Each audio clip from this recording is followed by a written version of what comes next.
Apple is still feeling the warm afterglow of the successful launch of its new iPhone, but it's hit the headlines again, this time over its tax bill. The latest revelations from the Paradise Papers document leak shows the tech giant moved key parts of its business from Ireland to Jersey to maintain a low tax rate. The EU has already ordered the tech giant to pay billions of dollars in unpaid taxes.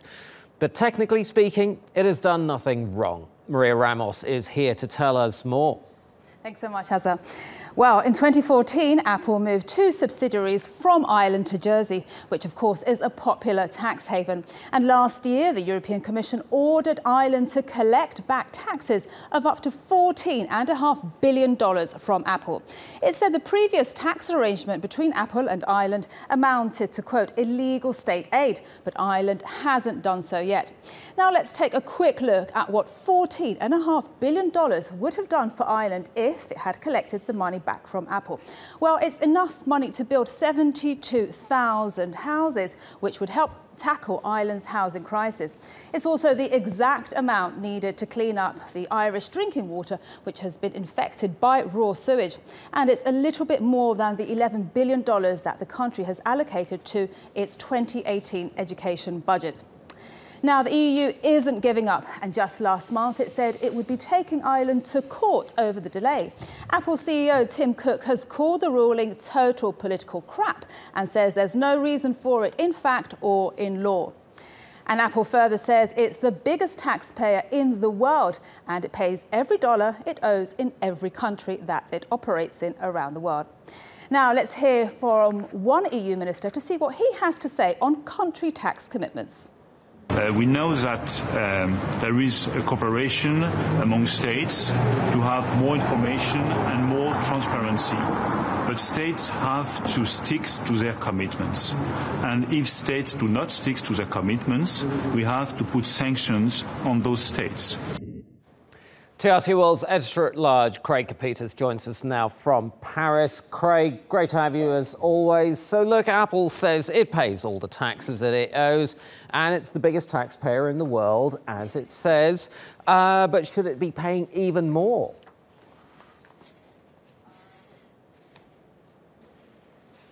No. And I will quote Tim Cook.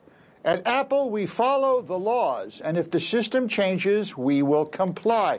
You don't like it? Don't buy iPhones. Hey, you know what? Don't tweet. Twitter has offshores. Facebook, hey, sign off. Facebook uses offshores.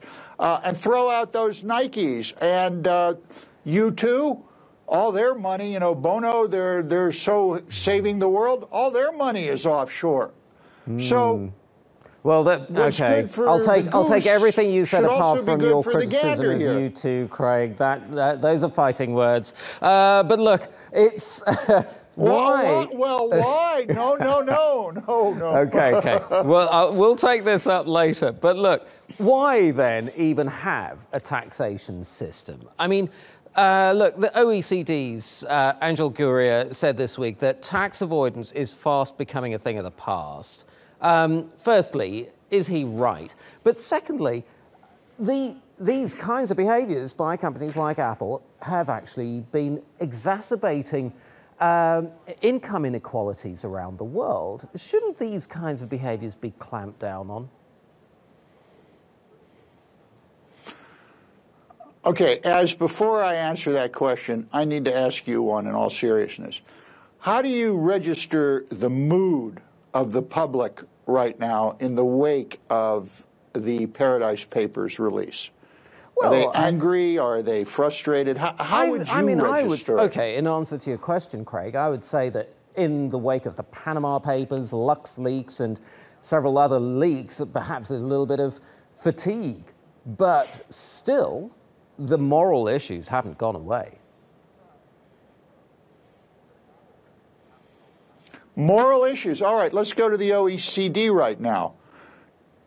Am I the only one who finds it odd, given the situation, that the executives, ministers, and employees of the OECD do not have to pay any income tax on their salaries at the OECD? And if you raise this issue with them, or people at the World Bank or other outfits that don't have to pay taxes.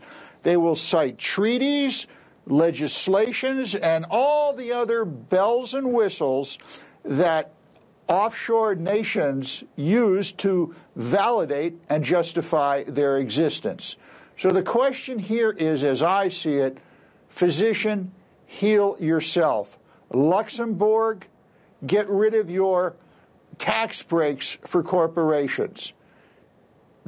And that's not being done. It's very easy for politicians to stand up on soapboxes and condemn all these people when they are, at least to a degree, guilty of these same moral infractions themselves. This debate is going to carry on for some time, and more revelations to come from the Paradise Papers. Craig Copetas in Paris, thank you ever so much.